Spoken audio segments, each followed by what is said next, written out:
श्री राम जय जय राम। श्री राम जय जय राम। श्री राम जय जय राम। साथियों, आज हम आपके सामने रामायण का आधार, रामचरितमानस का आधार, जो कि भारतीय हिंदू धर्म का एक प्रमुख ग्रंथ है, इसके बारे में हम आपको कुछ बताने वाले हैं, जिसमें कि इसमें इसका निर्माण क्यों हुआ, क्या कारण था और उसके साथ में क्या क्या घटनाएं जुड़ी हुई हैं और क्या क्या हुआ था जिसकी वजह से रामचरितमानस की रचना हुई। इसलिए आज हम आपको इसी के बारे में कुछ विस्तार से बता रहे हैं। यह रामचरितमानस है, इसका एक नाम रामायण है।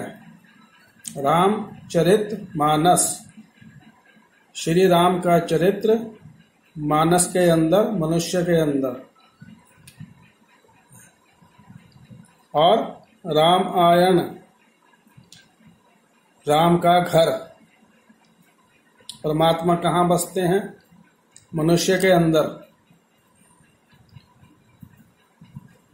एक कहानी है जैसे कि इसकी शुरुआत हुई थी, और उस कहानी में प्रमुख कारण एक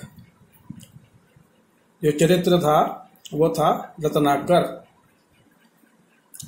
रत्नाकर डाकू बड़ा दुर्दांत, खूंखार और निर्दयी, जो कि अपने परिवार के सदस्यों को खुश करने के लिए, उनका पालन पोषण करने के लिए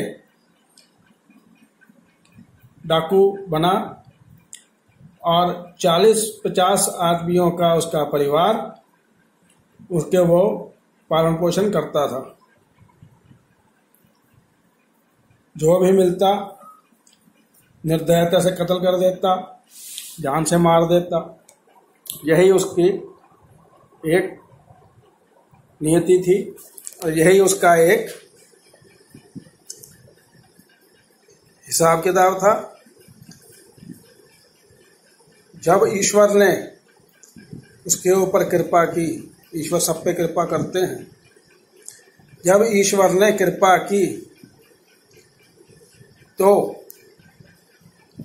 एक दिन सप्तऋषि जंगल में जा रहे थे, उससे उनका सामना हो गया। समय की मार थी, समय का हिसाब था। सप्तऋषियों ने उसका उद्धार करना था, रत्नाकर डाकू का। रत्नाकर डाकू ने उनके गर्दन पे भी तलवार रख दी और कहा, जो कुछ भी है मेरे हवाले कर दो और मरने के लिए तैयार हो जाओ।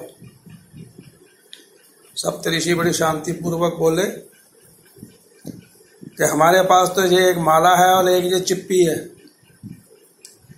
जिसमें साधु लोग, संत लोग पानी वगैरह लेके अपना कार्य किया करते थे। इसी तरह से उन्होंने यह सब कार्य किया। तो डाकू ने जब उनके सामने रखी बात कि जो भी कुछ है मेरे सामने रख दो, तो उन्होंने बड़ी शांति पूर्वक पूछा, ये जो कार्य करते हो ये किसके लिए करते हो आप? मैं अपने परिवार को पालने के लिए करता हूं। अच्छा, तो जब इसका बुरा फल मिलेगा आपको अपने कर्म का, तो क्या उस समय भी आपका परिवार आपका साथ निभाएगा? क्या उस समय भी आपका परिवार आपका साथ देगा? उसमें से हिस्सा बटाएगा? जो आप कमाते हो उसमें से हिस्सा बटता है, वो भी खाते हैं, आप भी खाते हो, क्यों नहीं? जब मैं उनके लिए तो करता हूं।